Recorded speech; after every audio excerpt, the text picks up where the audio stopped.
नमस्कार मित्रांनो, मी ॲडव्होकेट संदीप बने. महाराष्ट्र सहकारी संस्थांचा अधिनियम या कायद्यांतर्गत हा नवीन एपिसोड आपल्यासाठी सादर करत आहे. यापूर्वी झालेले 2 एपिसोडमध्ये संस्थांचे रजिस्ट्रेशन कसे करावे हा पहिल्या भागामध्ये मी तुम्हाला सांगितले. त्याच्यानंतर गृहनिर्माण संस्थांचे प्रशासकीय कामकाज कसे करावे हे दुसऱ्या भागामध्ये मी तुम्हाला माहिती दिली होती. मला पुष्कळशा मित्रांचे, नातेवाईकांचे फोन येत आहेत की तुम्ही ह्या कायद्यावर माहिती द्या, त्या कायद्यावर माहिती द्या. परंतु मी आत्ता स्पष्ट करतो की आपण प्रत्येक कायदा सुरू करणार आहोत आणि जोपर्यंत ते संपणार नाही तोपर्यंत दुसरा कायदा आपण हातात घेणार नाही आहोत किंवा त्याची माहिती आपण देणार नाही आहोत. तेव्हा महाराष्ट्र सहकारी संस्था अधिनियमचा भाग 3 यामध्ये आज आपण सभासदत्व कसं मिळवायचं याबाबत माहिती घेणार आहोत. मित्रांनो, महाराष्ट्र सहकारी अधिनियम 1960 चे कलम 23 अन्वये सहकारी संस्थांचं सभासदत्व सर्वांसाठी खुलं असतं. संस्थेच्या उद्दिष्टाप्रमाणे अटी आणि शर्ती जी व्यक्ती कंप्लीट करत असेल किंवा पूर्ण करत असेल त्याला सभासदत्व देणं संस्थेला बंधनकारक असतं.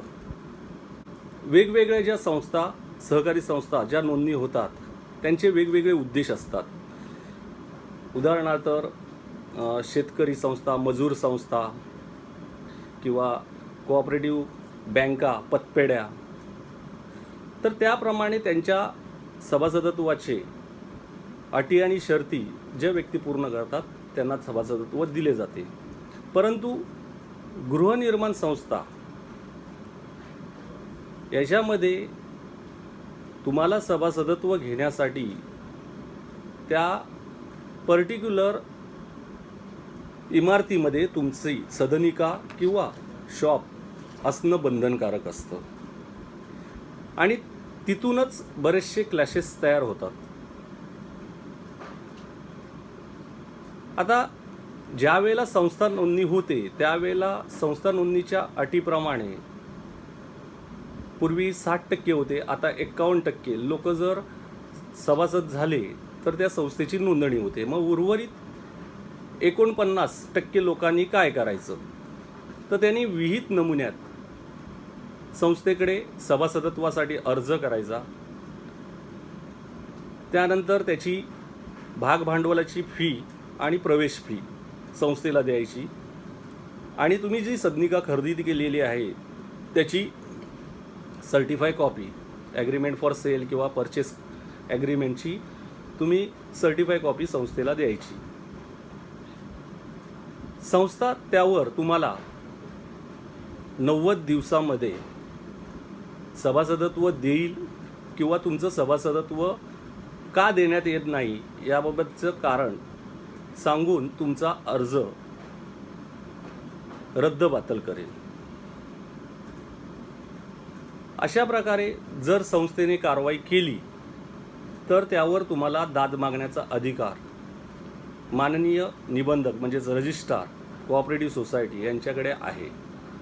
त्यांच्याकडे तुम्ही अपील दाखल करून तुम्ही सभासदत्व अधिकार मागू शकता.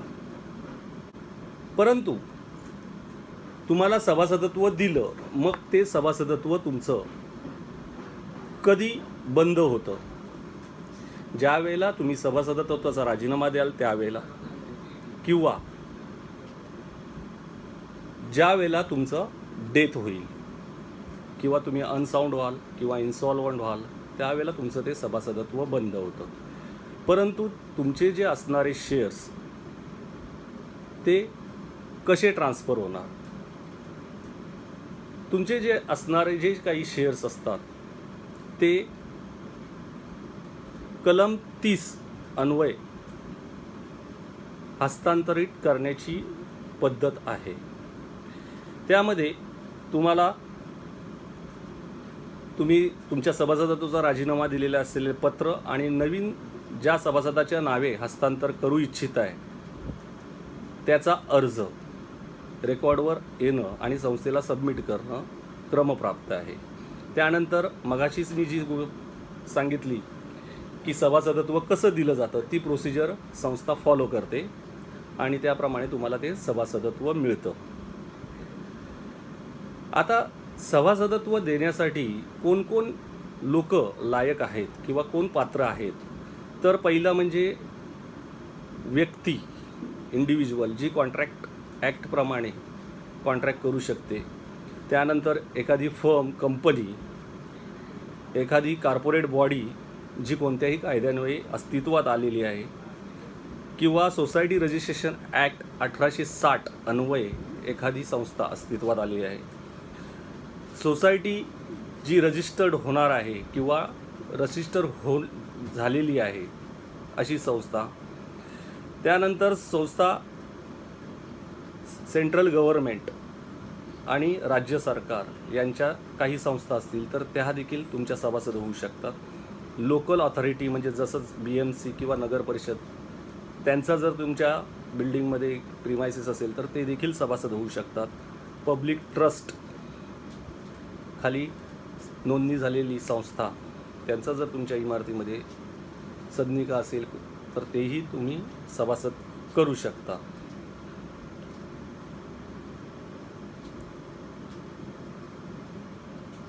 आता ज्या वेळेला एखाद्या सभासदाचं डेथ होतो त्यावेळेला त्याचे भागभांडवल किंवा शेअर्स कसे ट्रान्सफर करायचे याबद्दल देखील बायलॉज 35 मध्ये आणि सेक्शन 33 मध्ये प्रोसेस दिलेली आहे. त्याप्रमाणे जर एखाद्या सभासदाने आपला वारसदार नेमला असेल आणि तसे जर संस्थेच्या दप्तरी नोंद असेल तर ते शेअर्स त्याच्या डेथनंतर सदर सभासदाच्या नावे करण्यासाठी अर्ज आल्यावर संस्थेने ते करायचे असतात. परंतु एखाद्या सभासदाने जर वारसदार नेमलाच नाही तर अशा केसमध्ये संस्था जर त्या व्यक्तीच्या किंवा त्या सभासदाच्या वारसदाराला ओळखत असेल आणि माहिती असेल तर त्या सभासदाच्या वारसदाराच्या नावे करू शकते. ही एक पद्धत आहे. दुसरी पद्धत, जर संस्था त्या सभासदाच्या वारसदाराच्या नावे करण्यापूर्वी 2 लोकल न्यूजपेपरमध्ये जाहिरात देऊ त्यावर कोणाचे इतरांचे क्लेम आहेत किंवा नाही हे मागवते आणि त्यानंतर दिलेल्या अवधीनंतर ते शेअर्स त्याच्या नावाने ट्रान्सफर करते.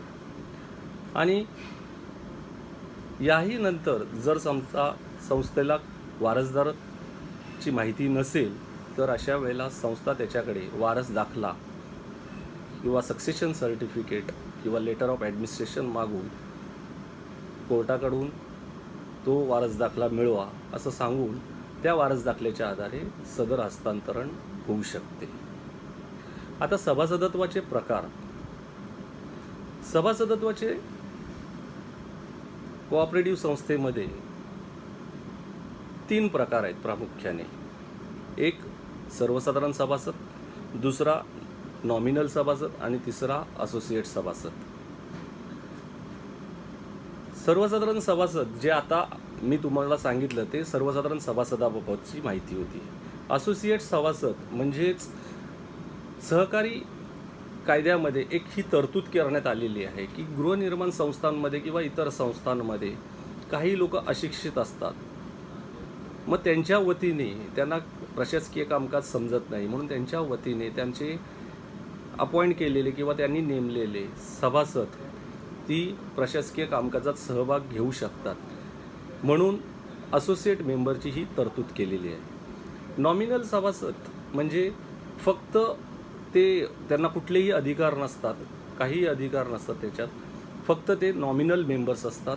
ते फक्त AGM अटेंड करू शकतात परंतु त्यांना काहीही तिथे करण्याचा अधिकार नसतो, कुठेही सही करण्याचा अधिकार नसतो.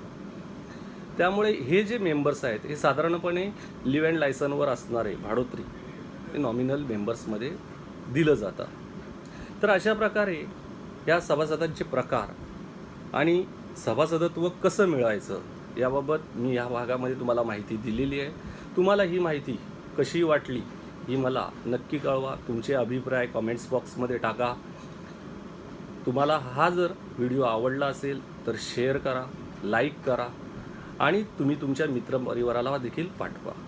कारण ह्या माहितीच्या आधारे आपण कायद्याचं ज्ञान घेत आहोत आणि ते कायद्याचं ज्ञान आपण इतरांना देऊन